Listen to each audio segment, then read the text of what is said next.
ખેડૂત મિત્રો દેશી ગાયનું દૂધ અને દેશી ગોળ એનો આપણે પ્રાકૃતિક ખેતીના અંદર ઓર્ગોનિક ખેતીના અંદર કઈ રીતે ઉપયોગ કરવો તો ખેડૂત મિત્રો આપણે સૌથી પહેલાં તો એક 500 ગ્રામ ગોળ લઈ લીધો છે અને દેશી ગાયનું દૂધ છે 2 લીટર।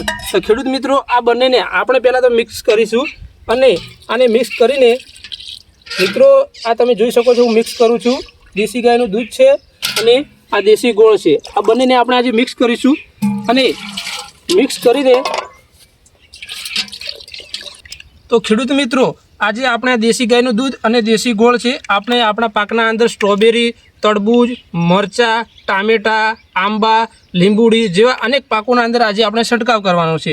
તો ખેડૂત મિત્રો આજે આપણે 2 લીટર ગાયનું દૂધ લઈ લીધું છે દેશી અને દેશી ગોળ છે જેને આપણે એકદમ મિક્સ કરી રહ્યા છે। ખેડૂત મિત્રો તમે જોઈ શકો છો આ ગાય અને દૂધ છે અને ગોળ છે। તો ખેડૂત મિત્રો આના શું ફાયદા છે તે હું તમને આ વિડીયોની અંદર બતાવીશ, તો તમે વિડીયોના અંદર જોડાયેલા રહેજો અને એના અંદર આ જે ગાયના દૂધના અંદર અને ગોળના અંદર કયા ઘટકો આવેલા છે એ પણ હું તમને જણાવીશ અને આપણે કઈ રીતે એને છંટકાવ કરવો પાકના અંદર અને પાકને કયા ટાઈમે છંટકાવ કરવો, છોડ રોપ્યા પછી કેટલા દિવસે છંટકાવ કરવો અને કેટલા સમયના અંતરે આનો છંટકાવ કરવો। તો ખેડૂત મિત્રો વિડીયોની અંદર જોડાયેલા રહો અને વિડીયો પૂરો જોઈ લો।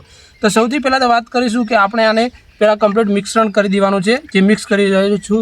તો ખેડૂત મિત્રો તમે જોઈ શકો છો હું મિક્સ કરી રહ્યો છું, તો આવી રીતે મિક્સ કરવાનું છે અને હું લીધું છે 2 લીટર ગાયનું દૂધ અને 500 ગ્રામ ગોળ, જે આપણા એક પંપના અંદર હવે મિક્સ કરેલું છે એના અંદર આપણે કેટલું નાખવું હોય તો હું એનું તમને માપ બતાવી દઉં। ખેડૂત મિત્રો તમે જોઈ શકો છો આ આપણે મિક્સ કરી રહ્યા છે અને હવે આપણે આ પંપના અંદર લઈશું। 15 લીટરનો પંપ છે, 15 લીટરના પંપના અંદર આપણે 250 થી 300 ગ્રામ જેટલું આ લેવાનું છે। તો ખેડૂત મિત્રો આજે આપણે આને આ જોઈ શકો છો આ 500 ગ્રામનું છે એટલે હું થોડું બાકી રાખું છું, 250 થી 300 ગ્રામ જ લેવાનું છે એટલે આટલું ભર્યું છે અને એક પંપના અંદર આપણે આને નાખીશું। તો ખેડૂત મિત્રો તમે જોઈ શકો છો ગાયનું દૂધ અને દેશી ગોળ છે હું આ પંપના અંદર નાખ્યું અને આ હવે અહીંયા રહેવા દઈશ અને હું પંપને પાણીથી પૂરો ભરી લઈશ। તો ખેડૂત મિત્રો હવે આપણે 15 લીટરનો પંપ છે એ પાણીથી પૂરો ભરી દેવાનો છે અને પછી છંટકાવ કરવા જવાનો છે। તેના શું મોટા ફાયદા છે તો હું તમને જણાવી દઉં ખેડૂત મિત્રો, જે તમે જોઈ શકો છો આ વિડીયોની અંદર। ખેડૂત મિત્રો આપણે આ પંપને પાણીથી 15 લીટરનો કમ્પ્લીટ ભરી નાખ્યો છે।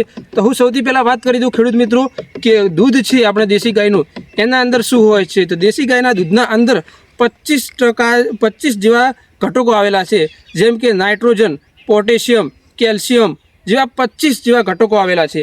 અને ગોળના અંદર શું આવેલું હોય છે તો ખેડૂત મિત્રો આ ગોળના અંદર આવેલું હોય છે ગ્લુકોઝ અને કેલ્શિયમ જેવા ઘટકો આવેલા હોય છે અને જે દૂધના અંદર પોટેશિયમ ને નાઇટ્રોજન ને જેવા 25 જેવા ઘટકો આવેલા છે। તે આ બંનેનું કામ શું છે, આ બંનેનું મિશ્રણ કરીને આપણે છોડના અંદર છંટકાવ કરીશું।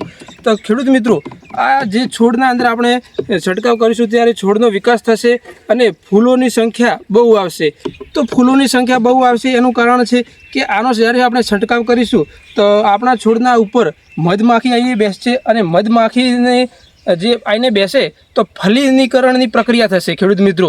તો ફલીનીકરણની પ્રક્રિયાથી આપણા છોડના અંદર ફૂલ પણ બહુ આવશે અને આનાથી આપણે બહુ સારું વૃદ્ધિને વિકાસ થશે અને સારું એકદમ રિઝલ્ટ જોવા મળશે અને ફૂલ પણ બહુ જે આપણા ફૂલ ખરતા હોય છે, જે આપણું ફલીનીકરણ થાય આપણા છોડના અંદર ફૂલની રચના થતી હોય ત્યારે ફૂલ ખરી જતા હોય છે ઘણા બધા છોડની અંદર। તો આનાથી ફૂલ જે ખરી જતા હોય છે એ પ્રશ્ન પણ સોલ્વ થઈ જશે અને આનાથી સારું રિઝલ્ટ જોવા મળશે અને સારો આપણે વૃદ્ધિને વિકાસ થશે। તો ખેડૂત મિત્રો હવે આપણે આ પંપને લઈ જઈશું ખેતરના અંદર અને આનો છંટકાવ કરીશું, જે ખેડૂત મિત્રો હું તમને આગળના સ્ટેપના અંદર બતાવું છું। તો ખેડૂત મિત્રો આપણે સૌથી પહેલાં સ્ટ્રોબેરીના અંદર આપણે દેશી ગાયનું દૂધ અને ગોળનું આપણે જે દ્રાવણ છે એ આનો છંટકાવ કરીશું। તો ખેડૂત મિત્રો તમે જોઈ શકો છો હું આ સ્ટ્રોબેરીના અંદર છંટકાવ કરી રહ્યો છું।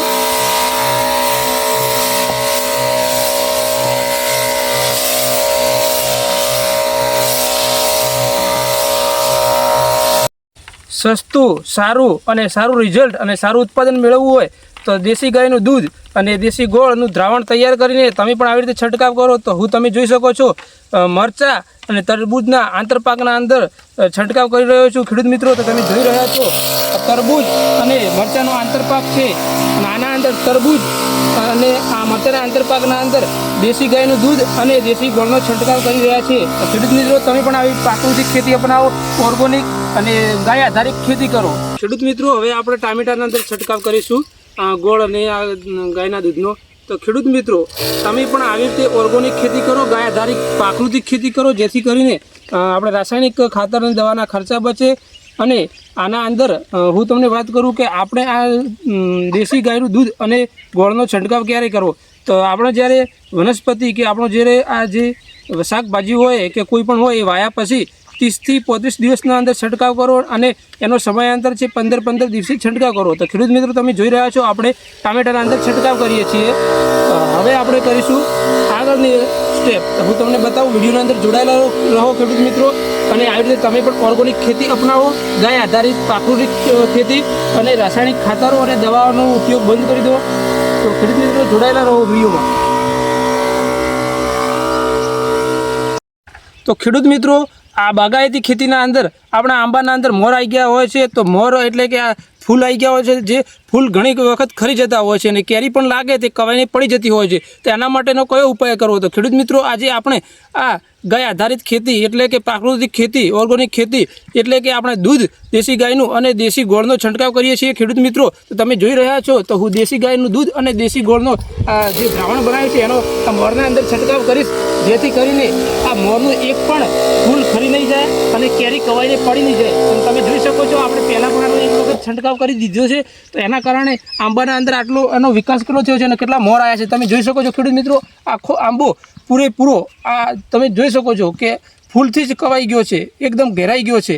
તો તમે પણ આવી રીતે ઓર્ગોનિક ખેતી કરો અને આવા પ્રાકૃતિક ખેતીના અંદર દેશી ગાયનું દૂધ અને દેશી ગૌમૂત્રના જેવા અને એના અંદર છંટકાવ કરો અને તમે પણ આવી રીતે ઓર્ગોનિક ખેતી કરો।